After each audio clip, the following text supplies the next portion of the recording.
Eccoci qua amici, andiamo avanti con il report qua dalla fiera di Padova e come vedete insomma è un luogo abbastanza affollato, per cui bisogna portare a casa il materiale, quello che la strada offre con i suoi personaggi, i suoi ingombri eccetera eccetera. Eccola qua, Fiat 1100 H lusso. Esatto, del 59 con questa bardatura rally. Salve a tutti ragazzi. Eccoci qua, è un'auto allestita proprio da rally, adesso ve la faremo vedere e la portiamo a casa e la mettiamo in memoria. Eccola qua, è bellissima. Per chi ama le Fiat 1100, poi abbiamo qua il bravissimo Diego che non ama proprio la Fiat 1100, qua Diego che ogni tanto si scrive, lui dice che non ama la Fiat 1100, eppure è una bella auto per me. Eccola qua, Fiat 1100, particolare. auto Guarda particolare. Alberto, la dedichiamo a te. Vediamo se... no, è chiusa.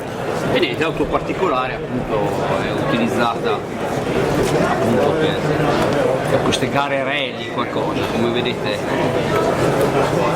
attira anche l'attenzione qua, guardate qua, eccola qua, finalmente bella libera come piace a me, vai, andiamo, eccola qua, spettacolo.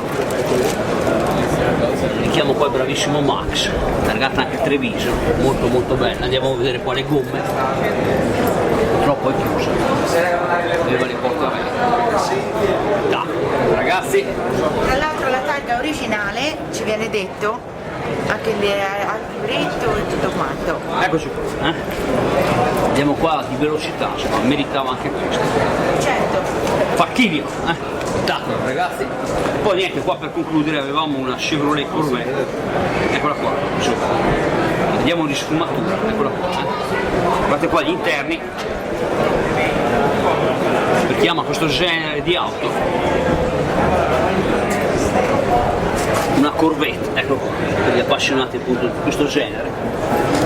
E niente Gio, ci sei Gio? Perché adesso bisogna essere operativi, Certo. abbiamo mangiato, ci siamo, bisogna portare a casa più materiale che si può, prima del tramonto, Ragazzi, con questo vi saluto, Fiera Padova 2019. Ciao a tutti ragazzi. Vai lì, fai un saluto. Guardate qua lassù, no, perché insomma. Ciao a tutti ragazzi. Ciao a tutti. Con la battuta, ti piace la Fiera di Padova per essere la prima volta? Fantastica, per essere la prima volta c'è moltissima gente, non me la immaginavo, tantissimo da vedere, forse tutto non si fa in tempo a vedere, però quello che è possibile, vabbè, dove l'occhio cade, sì. Spettacolo. Ciao. Ciao a tutti, viva la Gio Padova. Ciao a tutti.